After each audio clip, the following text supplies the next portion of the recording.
Now, earlier we saw Kieran Grimes recommend his top 10 children's books of the year, and in his top 3 were some beautiful choices, but what makes them a cut above the rest?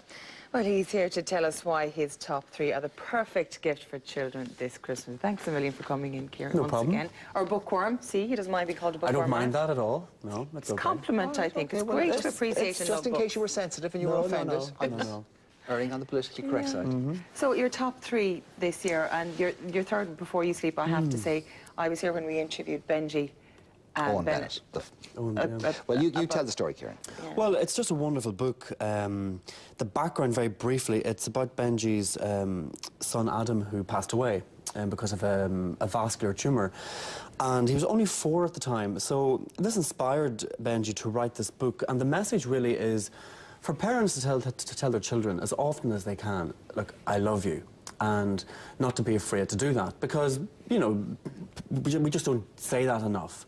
But the story is basically the life of Benji and Adam has been recreated in these fantastic illustrations, and they're basically adventures that a father and son would have. And there are adventures on the beach. There's adventures as if they were, you know, two bees flying over the, you know, the world.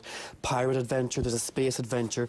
But what's really fascinating about this are the drawings. As the illustrations are absolutely they're absolutely fantastic, and I think it's a great incentive to get the kids to go to bed as well, because they'll be fit to look at these drawings in great detail. And also the verses, the actual writing, it's very poetic and it rhymes. So children love nursery rhymes. They love rhyming words. So it's just a wonderful gift, and I say the message really is to make the most of your loved ones when they're alive, and not to be afraid to say that. Yeah, the illustrations are beautiful as well, because they're very easy for children to copy if they're artistic and they want to do it. So it's kind of a double treat, really. And they're a bit like Disney kind of characters, the way they're drawn. I mean, I just loved it. And what's particularly, I mean, they're done in very traditional sort of storybook style. They are. What's particularly poignant about that is that the hero, Adam, if you were to see a picture of Adam in real life, really, he looks like it is him. He was the most extraordinary looking child with this massive. He looked like something. He looked like a child that would be on, you know, on a picture box or in films or something like that. Most incredible head of blonde curly hair, angelic looking, a beautiful looking child. And it was unquestionably one of the toughest interviews we had to do during the course of the year. It was heartbreaking.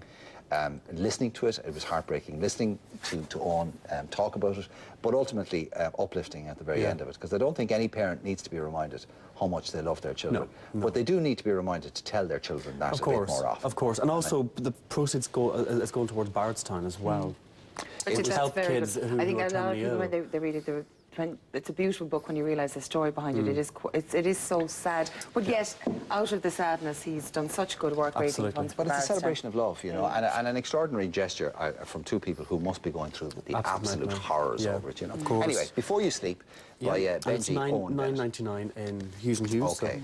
Now, your second choice, Kieran, I was really, because you see, you know, I'm constantly slagged here about my age and remembering things. Well, I'm sure you don't remember when this was published. Well, I don't remember this, but I do know of it, and it was very popular a very, very long time ago. It's unusual in that this would be considered an American classic. Absolutely. I mean, it's called The Gift of the Magi, or Magi, depending where in the country you're from. We're having a row about that earlier. And it's by O. Henry, who's a very, very famous American writer. And the Magi were the 3 wise men. And it was actually, interestingly enough, apparently it was written in the front booth in Pete's Tavern in New York, and people will know that's one of the oldest bars in America. I don't know whether that's true or not, but that's and O. Henry would have been a frequenter of it. Probably, well, so it's basically the story of this lovely couple called Jim and Della, and Della has got really long knee-length hair, and they don't have much money, so she wants to buy her husband a chain to go with his pocket watch, which he got from his dad. So she sells her hair. She gets it cut to a wig maker.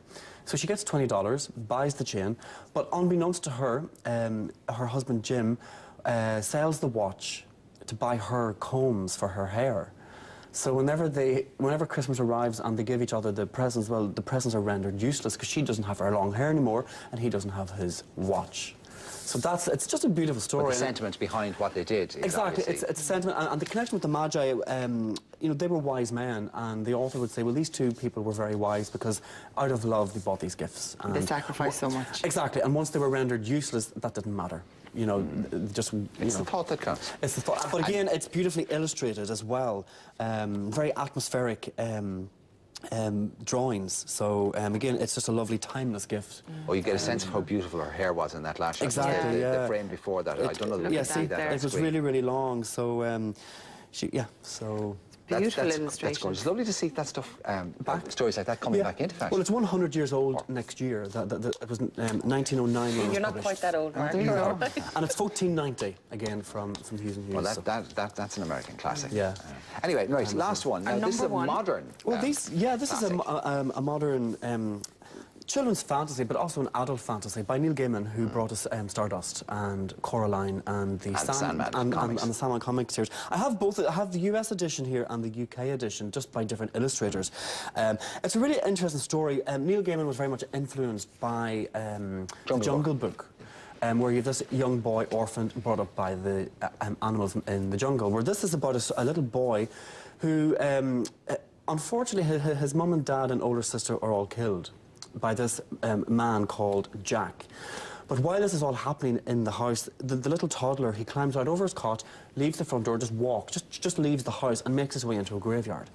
And I think he's about 18 months, and the ghosts in the graveyard basically decide, they have a big meeting, what they're going to do with this child, this human child, and they all decide that they will keep him and they will bring him up.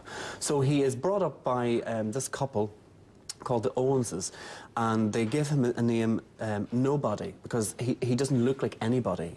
Because all the people in the graveyard were saying, well, he looks like my son, he looks like my granddad, and they're all trying to give him a name. But the Owenses says, no, he doesn't look like anybody, so we'll call him Nobody Owens, and Bod for short. So the main guy's called Bod. And it's just basically about his upbringing in the graveyard. And as he grows older, he becomes more and more curious about what happens outside the graveyard and about the human world. But they're afraid to let him get out because this killer is still after him and doesn't know where he is. So it's just a very interesting, and again, it's beautifully illustrated, and again, it's by Neil Gaiman, who is... The American one is one, the illustrator on the American one is a man called Dave McKean, who is Neil Gaiman's longtime illustrator. Exactly. He would have done a lot of the Sandman stuff with him. So personally, I would say if you had a choice of the two, try and get the American one. Yeah, but that's not to say that the one... I don't know who the English illustrator is. It's a guy called Chris Riddle. I don't know really much, I don't know anything about him, but they're both lovely. Age groups, I would say, from 10 years upwards. I mean, I've read it, and I mean, adults would get significantly older than Well, I'm much 10. older, but adults would get something different from it. But I'd say not really under 10 years old, because it's a lot of ghosts and kind of scary. Maybe to read, Exactly. So, but again, it'll keep children that age completely engrossed. And Neil over Gaiman Christmas, is the king of the graphic novel. He is.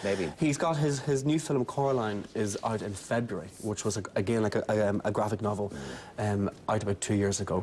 He is probably the most. He's been on maybe here, the most. actually. Oh, he's been on 4 or 5 times. He's probably the most talented fantasy writer in the business at the moment.